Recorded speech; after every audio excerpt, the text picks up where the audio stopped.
Hi, Cancer. Welcome to your January 2020 Astro Update. It's Raina here.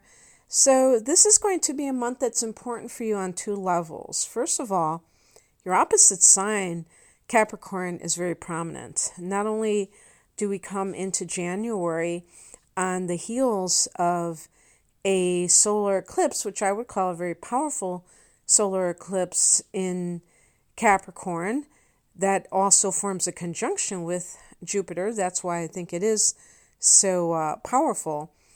But also because in January, the sun stays in Capricorn as well as Mercury until later in the month. And so this is your opposite sign in opposite house, the seventh house. This reading for Cancer Sun and Cancer Rising is a general reading, so mileage may vary about where it will be in your chart personally, but this is just to keep things more, keep things easier for me, let's put it that way. And so what happens here is that you do have, even though Capricorn opposes you, you are complementary signs, and therefore you do have a certain, I would call it like a bond with Capricorn and what the influence represents. Because, it's like you oppose one another and you seem opposite in certain ways. You rule the house of domestic affairs, the fourth house, and Capricorn rules the 10th house of career. But, Capricorn is earth and your water, and these elements are particularly compatible. So there's going to be a lot of emphasis on the seventh house, on the partnership sector.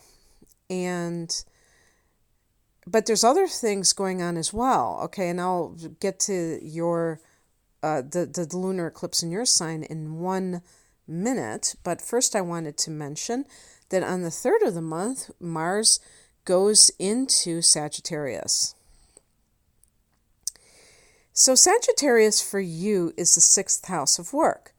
Mars has been, and if you're listening in late December when I'm recording this, Mars will currently be in Scorpio, and therefore your 5th house of romance and creativity and the business that you own.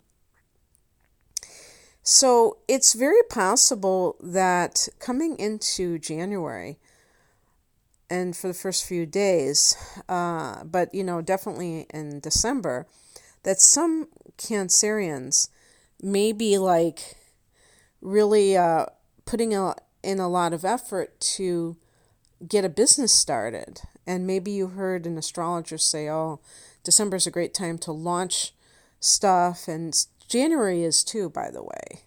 But the thing is, you might have just wanted to do it anyway, and you still have a day job. So what this could mean is that you're really, Mars could be the energy or the effort you're putting into something that is your own business or what have you. But then when Mars goes into the 6th house in Sagittarius on the 3rd of the month, there's conflict at work. It's like you may have already decided that you are through with your day job, but you, being the, typical Cancer, you don't want to just walk away. You feel like you want to ease out of it, and you want to make sure that everything is going to fall into alignment. And I don't blame people for doing that. I think that it's, unless, you're in some kind of really untenable situation where you just can't bear another day going into the office or workplace, if it's not that bad, then it makes sense to just kind of continue doing it while you're getting your own gig, if you will, together. But there, regardless if you're starting your own business, the Mars transit through your 6th house could be some conflict with a coworker. It may not be anything bad. You may just be working overtime. Mars can also be physical activity. Sixth house can be health. It's January after all. This is when people are getting, their New Year's resolutions. I'm sure there are going to be plenty of people jogging for a while if it's not snowing like crazy where you live. And maybe you're one of them. On the 10th, we're going to have a lunar eclipse in your sign, Cancer, 20 degrees of Cancer. Lunar eclipse is a very powerful full moon. This doesn't necessarily mean it's going to happen on the 10th. It could be something you feel in December where you're just really letting go of something that is related to your identity. It might not even be something that you consciously are letting go of, but the universe is letting go of it. And that has the implication of perhaps great personal change. The only conflict here is if you are fighting it tooth and nail, if you're the kind of person that doesn't want to change. And it was funny because I just looked at Taurus because there's going to be another transit on that same day with Taurus. If you have any Taurus placements like the moon in Taurus, you may be have a hard time with change of any kind, or Taurus rising. I have Taurus rising. It's just like you get into these comforts, these grooves, and you may just feel like, ugh, I'm not, I don't know about Cancers. I think Cancers can be changeable because your ruler is the moon, and that can, if somebody has Cancer rising, they may be known for being quite changeable, especially with moods. But anyway, so on the same day as this lunar eclipse, there's going to be Uranus going direct at 2 degrees of Taurus. This is taking place in Uranus's own house, the 11th house.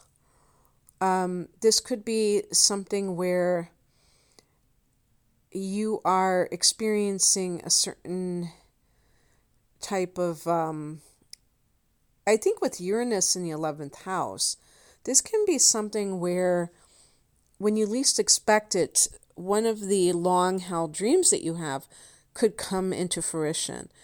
And I think that now that Uranus is direct, that's more likely to happen because Uranus is already very unruly or, kind of rebellious, and we don't need it to go retrograde because that's not going to help matters. But it's funny because I know a lot of people don't really like what Uranus represents. They think that it's too kind of unpredictable or what have you, and that it maybe even does create chaos in some way. Uranus rules the 11th house, so this could have some kind of, I think like even like a technical influence for you. And reaching the collective, the 11th house is groups of people, your friends, and things like that. But you may be, again, maybe this does have something to do with a home business where you are going to be internet-based. And so all of that is coming into alignment, if you will. And I find it interesting that it's happening on the same day as that lunar eclipse in your sign. On the 13th, Venus goes into Pisces. There's that water again. And this is actually going to be in your 9th house. Now, up until this point, Venus in Aquarius in your eighth house, which you'll start to see these other transits going through this eighth. Venus is kind of leading the way, going into the ninth house. But while Venus is in the eighth house until the 13th, this could have some kind of an influence of receiving money that is coming from a source outside of yourself. The eighth house is shared resources. This can be inheritance, because the eighth house is an inheritance house. It's the house of death and money. And that equals inheritance.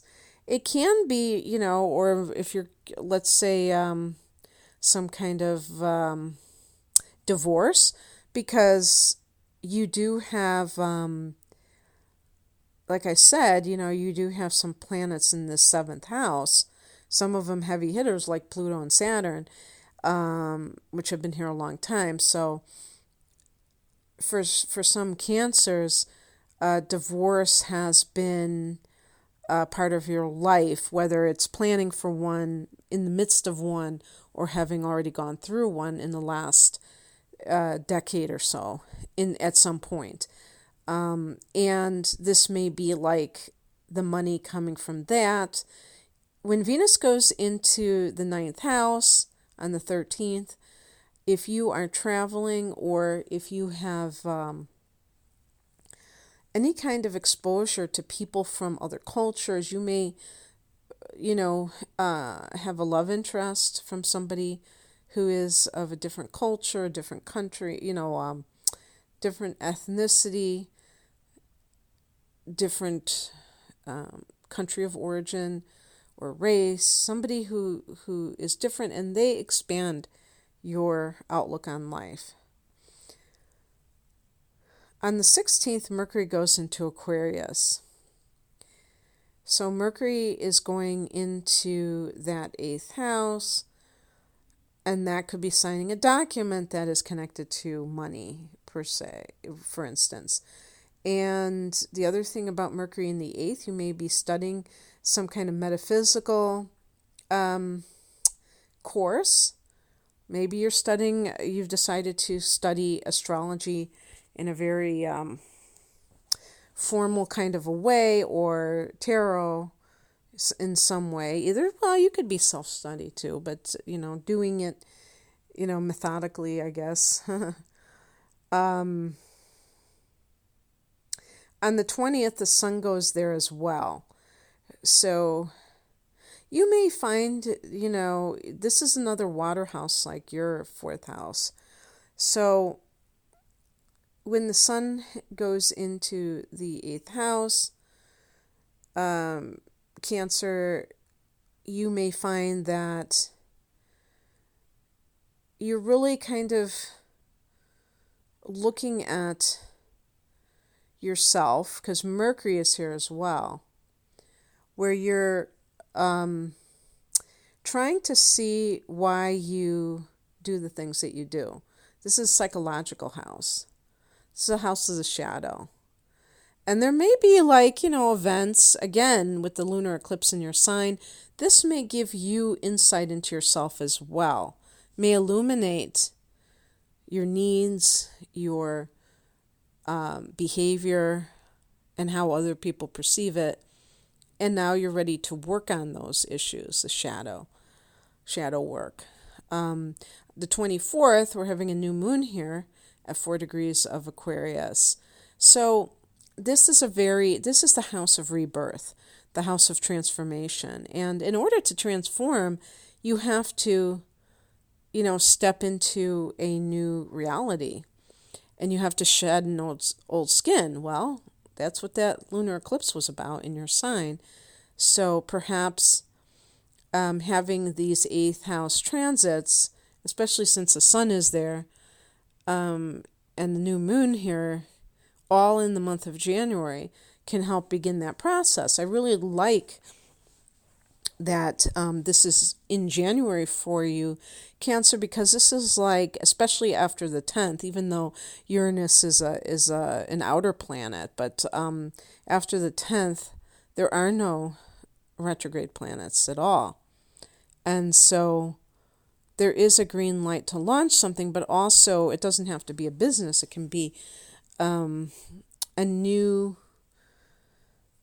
program of self improvement that you want to engage in. But that almost sounds mild compared to, it might be just a radical shift, come to think about it. Because a lunar eclipse is not just a regular full moon. It's like, and you have the North Node still in your sign.